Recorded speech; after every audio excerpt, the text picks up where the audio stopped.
Halo semua, balik lagi di channel Boknime. Sebelum kita mulai, klik tombol subscribe dan aktifkan lonceng notifikasinya supaya kalian tidak ketinggalan info dan teori terbaru mengenai One Piece. Sekarang lanjut ke pembahasan. Halo teman Boknime, pada kesempatan kali ini Boknime membahas cerita selanjutnya. Shinji memperlihatkan Gunko yang bergegas untuk pergi ke tempat di mana anak-anak raksasa sedang berada saat ini.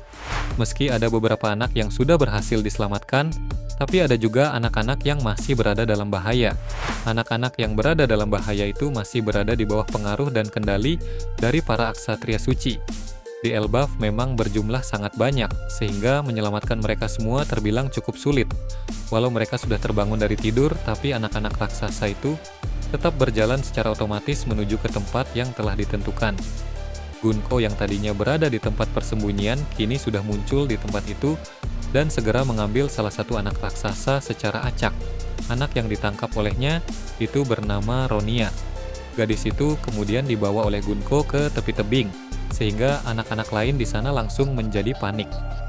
Tindakan pengecut seperti ini memang biasa dilakukan oleh karakter antagonis. Mereka menggunakan Sandra untuk menjadi tameng sekaligus ancaman bagi para musuh mereka. Bocah lain bernama Yilva yang juga berada di sana berkata bahwa sangat berbahaya berada di tepi tebing seperti itu karena Ronia bisa terjatuh langsung ke dunia bawah. Mimin Bocnime mengatakan kalau dunia matahari berada jauh di atas dunia bawah, sehingga bila ada orang yang terjatuh dari sana ke bawah, kemungkinan besar orang itu akan langsung mati. Jangankan anak-anak, rasanya dewasa seperti Hajrudin dan kawan-kawan saja bisa mati jika jatuh dari ketinggian seperti itu. Beberapa waktu yang lalu, Hajrudin dan kawan-kawan juga pernah jatuh dari dunia matahari ke dunia bawah. Tapi untungnya Luffy membuat perutnya menjadi besar, sehingga mereka yang jatuh ke perut Luffy masih bisa selamat.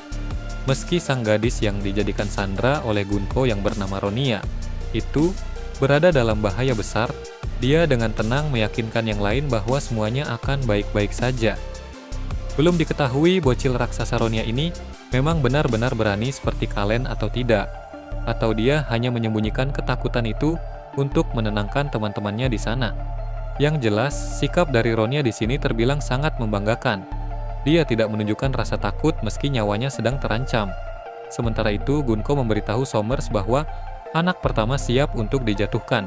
Ksatria Suci berniat melakukan itu untuk mengancam para raksasa dewasa agar mereka bersedia tunduk kepada pemerintah dunia dan melakukan apapun yang diperintahkan. Ini merupakan strategi permainan pemerintah dunia yang mengerikan, terlihat seperti bermain-main, tapi mengancam nyawa, tapi harus diakui bahwa cara seperti ini memang sangat efektif untuk mendesak pihak Elbaf agar mau tunduk. Kemudian Somers yang kini sudah berada di tempat aman kembali berbicara melalui denden musik kecil yang dimiliki setiap Ksatria Suci untuk terhubung kepada Gillingham. Gillingham yang sekarang berada di posisi aman pun sedang berada di tempat depan denden musi besar yang terhubung ke seluruh desa di dunia matahari. Jadi, Gillingham akan menyambungkan suara Somers ke sana agar apapun yang Somers katakan bisa didengar oleh seluruh raksasa.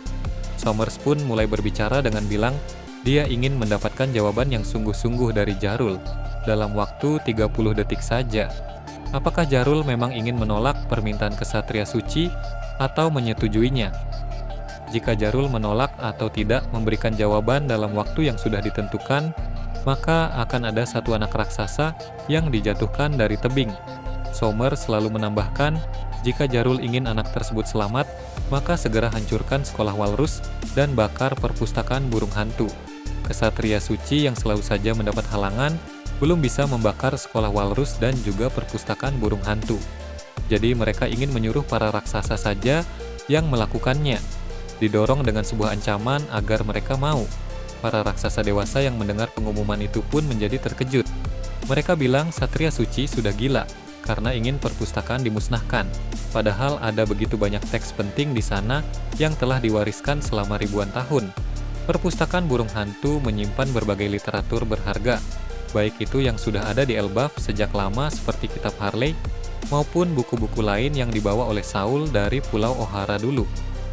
Jadi, eksistensi dari perpustakaan tersebut memang sangat penting, sebab di dalam sana tersimpan banyak pengetahuan yang tidak boleh lenyap.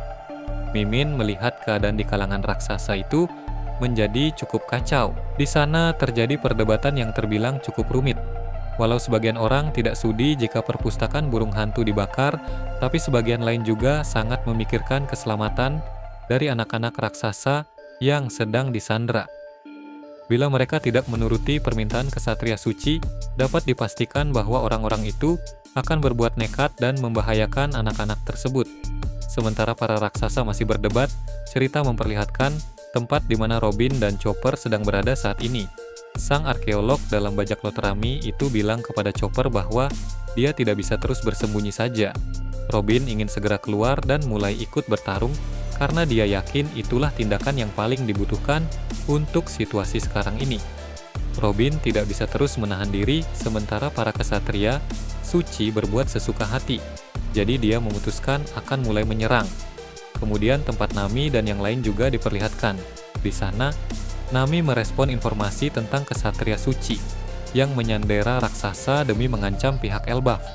Nami bilang bahkan orang-orang terburuk sekalipun tidak akan melakukan hal semacam itu. Dengan kata lain, menurut Nami pihak benar-benar naif dalam bertindak menjalankan tugasnya. Setelah itu, Franky Ripley dan bajak laut Giant Warrior di tempat lain pun segera bergerak untuk menolong anak-anak tersebut. Mereka terbagi ke dalam beberapa kelompok, kemudian diperlihatkan Somers melanjutkan pengumumannya dengan berkata bahwa saat para raksasa menghancurkan sekolah walrus dan membakar perpustakaan burung hantu, pastikan tidak ada satupun buku yang tersisa di sana. Nah, sebab kesatria suci ingin para raksasa kembali ke jati diri mereka yang asli, yakni sebagai petarung bukan kaum terpelajar. Pemerintah dunia ingin memanfaatkan kekuatan tempur para raksasa itu untuk menyambut perang besar yang akan segera terjadi nanti, sehingga mereka tidak ingin raksasa menjadi intelektual. Kalau mereka hanya mau para raksasa itu menjadi prajurit yang dapat bertarung dengan baik, seperti pada masa lalu. Selain itu, tentu keinginan kesatria suci untuk memusnahkan semua buku itu, karena mereka tidak ingin kebenaran dunia terungkap. Jadi, informasi-informasi dalam buku tersebut harus segera dilenyapkan. Selain buku-buku soal informasi rahasia dunia, di perpustakaan itu juga pasti ada buku-buku yang berisi kelemahan dari pihak pemerintah dunia, seperti buku yang mengajarkan cara untuk menetralkan kemampuan regenerasi. Hal ini tentu tidak mengherankan karena buku soal buah iblis juga memang ada. Jadi bukan hal aneh jika buku soal kemampuan sihir milik pemerintah dunia juga terdapat di perpustakaan Walrus. Buku-buku yang ada di Elbaf terbilang berjumlah sangat banyak.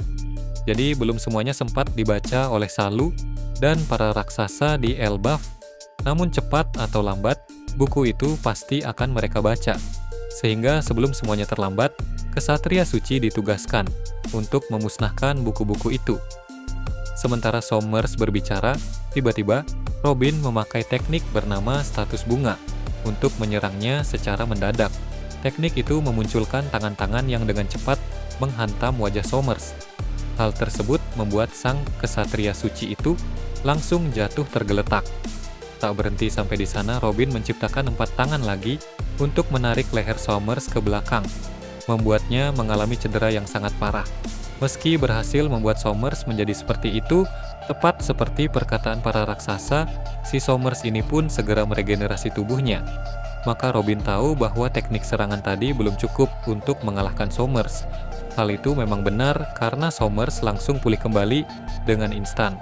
Somers tidak terlalu peduli dengan serangan Robin tadi, sehingga Somers kembali berbicara melalui Denden Mushi untuk mengingatkan para raksasa bahwa waktu mereka kini tinggal 20 detik lagi sebelum Gunko menjatuhkan Ronia dari tebing ke dunia bawah. Jadi rupanya berbagai hal yang terjadi tadi baru berjalan selama 10 detik di dunia One Piece. Karena dari waktu 30 detik tadi masih tersisa 20 detik lagi. Tak lama berselang, Robin kembali beraksi. Kali ini dia menangkap tubuh Somers secara langsung dan melakukan serangan 1000 tangan secara beruntun ke Somers sampai Somers terpental jatuh dari ketinggian, namun hal tersebut juga membahayakannya. Robin pun bilang pada Somers dia akan melakukan apa saja demi menghilangkan pengaruh kekuatan Somers kepada anak-anak raksasa.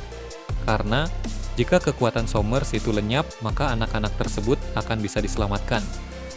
Jadi tujuan Robin adalah membuat Somers berada sejauh mungkin dari anak-anak raksasa dengan harapan pengaruh kekuatan Somers akan hilang jika targetnya terlalu jauh.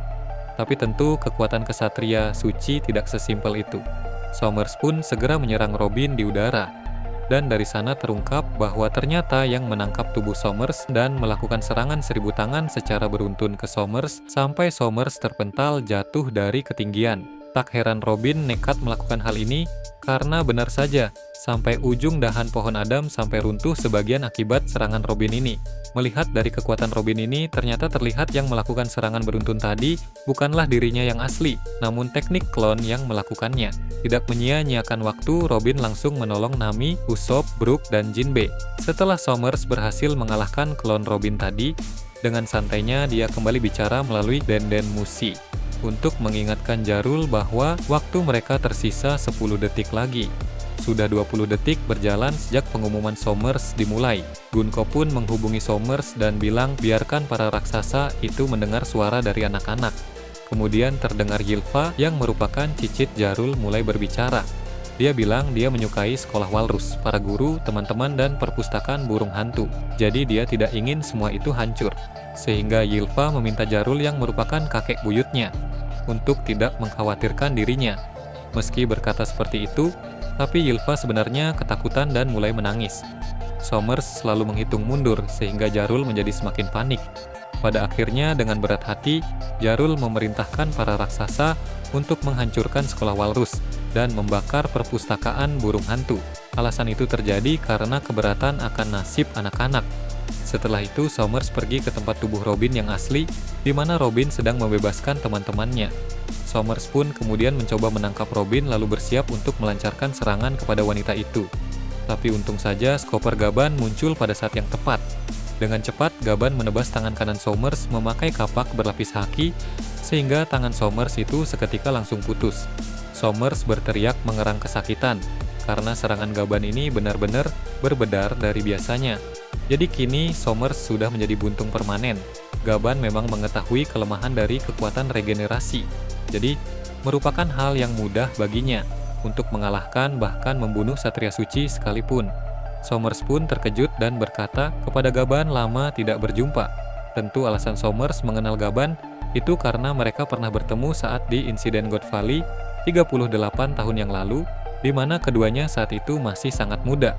Musuh-musuh yang dihadapi oleh bajak laut Roger di Pulau God Valley bukan hanya bajak laut Rock saja, tapi juga ada bentrokan melawan pihak peminta dunia, seperti beberapa kesatria suci.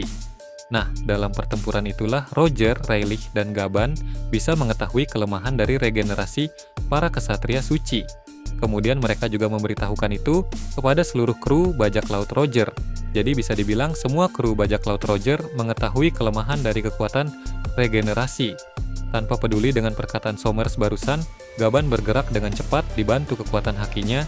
Kini luka yang Somers dapat bertambah parah, terlihat di bagian dada hingga perut Somers robeka. Pada bagian akhir, Gaban terlihat sangat marah karena ulah dari para kesatria suci itu. Awalnya kesatria suci merasa sangat superior, karena entah berapa kali pun para kru bajak laut topi jerami menyerang mereka bisa pulih dengan segera. Namun keterlibatan Gaban dalam pertarungan ini akan segera membalikan keadaan di tempat itu. Dengan kejadian ini sudah dipastikan Somers adalah kesatria suci pertama yang akan mati. Gaban sudah terlanjur emosi dan marah besar kepada para kesatria suci itu, sehingga tak ada waktu baginya untuk mengingat masa lalu di God Valley dulu. Meski di dalam perpustakaan burung hantu ada buku-buku yang menjelaskan cara untuk mengatasi kemampuan regenerasi, tapi tentu cara paling efektif untuk bisa menguasainya adalah dengan diajari langsung oleh ahlinya, yaitu Skopper Gaban. Memang sudah ada beberapa petunjuk bahwa Gaban ini akan melatih Luffy dan kawan-kawan di Pulau Elbaf, karena memang Gaban memiliki posisi sebagai batas Luffy dan krunya sebelum ke Laut Tael, sama seperti Rayleigh di Pulau Sabaudi dulu. Bedanya adalah dulu Rayleigh menyelamatkan bajak laut topi jerami dari Fleet Admiral yaitu Kizaru, sedangkan sekarang Gaban menyelamatkan mereka dari Katria Suci. Selain itu, dulu juga Rayleigh hanya melatih Luffy saja, sedangkan sekarang Skopper Gaban akan melatih keseluruhan bajak laut topi jerami. Inilah power up sebelum time skip sebelum menuju Laut Tal. Bagaimanapun juga mereka saat ini adalah kelompok Yonko, sehingga semua kru harus memiliki kekuatan besar masing-masing. Tidak boleh hanya mengandalkan trio monster saja. Meskipun memang semua kru akan dilatih, tapi fokus utama, Gaban, tetaplah kepada latihan Luffy. Karena kemampuan tak terbatas, Nika milik Luffy belum sepenuhnya dikuasai. Karena dalam pertempuran besar nanti, tidak ada kata mengulur waktu luang untuk mengisi tenaga bagi Luffy mode Nikanya. Nah, itu tadi berbagai hal menarik pada chapter 1148. Menurut kalian bagaimana? Silahkan tulis di kolom komentar di bawah. Oke, segitu saja untuk pembahasan kali ini. Jangan lupa like, share, dan subscribe untuk video menarik selanjutnya. Peaceful World.